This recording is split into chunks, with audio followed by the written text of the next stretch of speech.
Candice Holdsworth is with us, the writer and broadcaster. Let's talk about jazz, shall we? I mean, this isn't something that ordinarily would cross our desk, I don't think, Candice, but it's the jazz teacher, Martin Speake, who was told not to speak after he resigned from Trinity Conservatoire after questioning its Black Lives Matter and inclusivity policies. So he was essentially asked about racism within the jazz world. And he said that UK jazz lacked systemic racial inequality, arguing black musicians had more opportunities than others. But his comments led to student boycotts, a petition for his removal, because this is how life works now. We disagree with you, so your career should end. Let's have a listen to the man himself speaking to Talk this morning with Mike Graham. I shared it with one student, an interesting student who we always chatted about all kinds of things, and I thought that's what you're supposed to do in the academic world with young adults, talk about interesting subjects. You know, you don't have to agree. And he shared it with a half dozen students, and one of those got anxious. I don't like what Martin's saying here, and went into the head of jazz, who was a friend of mine for 30 years, interestingly, and instead of calling me in, let's all talk about it, bypassed me, and the wheels of motion were set. And the students then heard about the email, although I hadn't seen it, and decided to boycott my lessons. It's a funny old world we've ended up in, Candice. I mean, you know, part of us should just go, oh, how crazy, what a silly thing. But it isn't silly. No. It's deadly serious and hugely dangerous, as profoundly dangerous. You know, here's a man who's, you know, lost his gig as a result of some sort of, I was about to say snowflakey students, but it's more than that, you know, insane thinking that has somehow got a stranglehold on some areas of academia. And here's a cast iron example of it.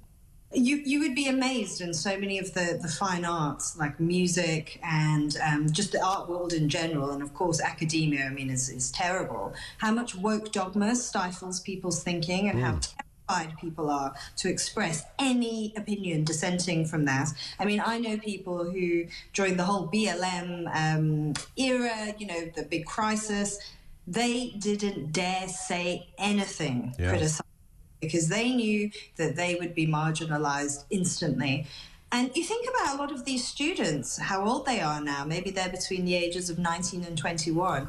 I mean, a lot of their views on how you should deal with this stuff will have been formed during that time, and it would have been formed during that very censorious time. Sure. So we've educated young people to behave like this, and we've infantilized them. I mean, to shut a conversation down because it makes you feel anxious, I mean, that is a form of tyranny. It really, really, really is. And it creates a very low trust environment where people just cannot speak their minds. And that is so limiting, because you think about jazz and the arts and all these things, you know, we associate them with free expression, the place where you go to be free and to be avant-garde. I mean, that's what these movements were. I mean, the history of jazz is that it is one of the most egalitarian art forms. I mean, its emergence in the US coincided very much with civil rights. I mean, black musicians, you think about someone like Miles Davis, for instance. I mean, he was given the opportunity to create music and to show people exactly how a black man should be treated equally to everybody else. I mean, the early jazz clubs didn't care what color you were. As long as you could play music, that's what was important. But we're re-racializing society in a sort of inverted way. Right. Well, that's the bit I don't understand. I mean, it's almost as if, you know, no, you can't have that. You have to have the other view, whether it's true or not. You have to have a different opinion to the one you have. So having an opinion is no good. Even if it was proven that somehow he was wrong on his opinion, you still don't fire a guy for having an opinion. No, and I'm just wondering, you know, if we're starting to move more towards, instead of relying on social convention for free speech, we're going to have much stricter legal protections. I mean, I know he is looking at this, kind of like the gender critical feminists had to go through the law to get their opinions protected at work. You know, maybe in all sorts of areas now we're going to have to do that, because I think that those social conventions have broken down, which is very sad. you know, where you live in a society where people can just speak freely, you can express an opinion, you can have robust disagreement, but you don't demand the person is completely alienated from everyone else.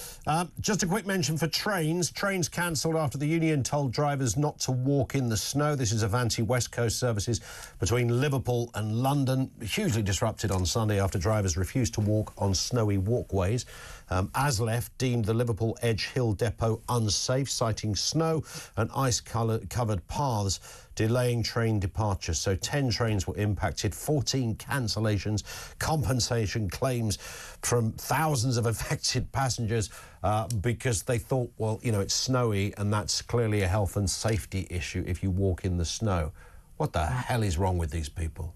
Yes, and, you know, this is going to anger people, especially after all these bumper pay rises, and yet there was no there was no improvement in work practices or any commitment on the part of the unions for drivers to improve their productivity in any way. I mean, that was such an unskillfully negotiated settlement, and the government were incredibly poor custodians of public money. I mean, that is absurd. That is taking customers and people who use trains for a literal ride.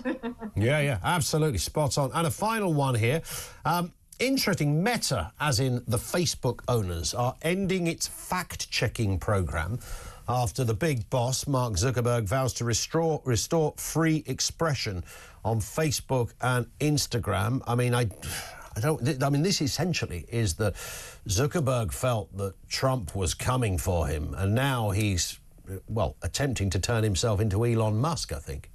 This is huge. So this is actually a really massive thing, this sort of reshuffling. So Nick Clegg is out, this Josh Kaplan guy is in. Yep. And Zuckerberg is now speaking against, basically, algorithmic censorship on Facebook. It's actually something which is really of interest to me. I've been on Plank of the Week on talkTV a few times, nominating Facebook as the plank for exactly this, for journalists posting articles, someone reports it, you don't know what it is, vexatiously, maliciously, the bots come in, they shut it down, no questions asked, it's a completely opaque process, you don't know who's doing it, and it's so constraining. It's so constraining for free expression. It's happened to me. Articles I have written have been shut down, completely shut down by just faceless people. And now, because the moment has shifted so much, and I think we really need to we need to talk about this and think about this. Yeah. Now Zuckerberg sees that the wind is blowing in a different direction. So is this, so essentially that the suggestion here seems to be that, you know, it's all very well having a fact-checking program. It sounds like a great thing, doesn't it? We've got a fact-checking program.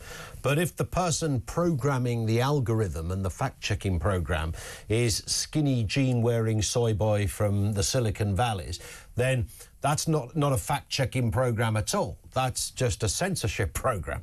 Well, yeah, I mean, it's just the very basic old saying, which is almost cliched but true. Who watches the watchmen?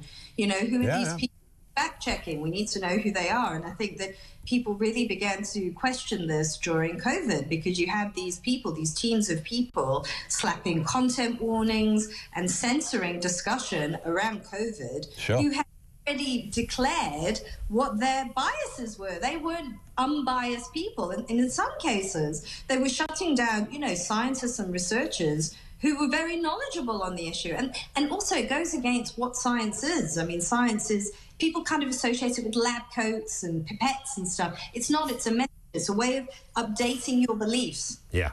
There's no Petri dish involved in this process. There it is. Candice, thank you. Candice Holdsworth with us on the programme. Thank you to her.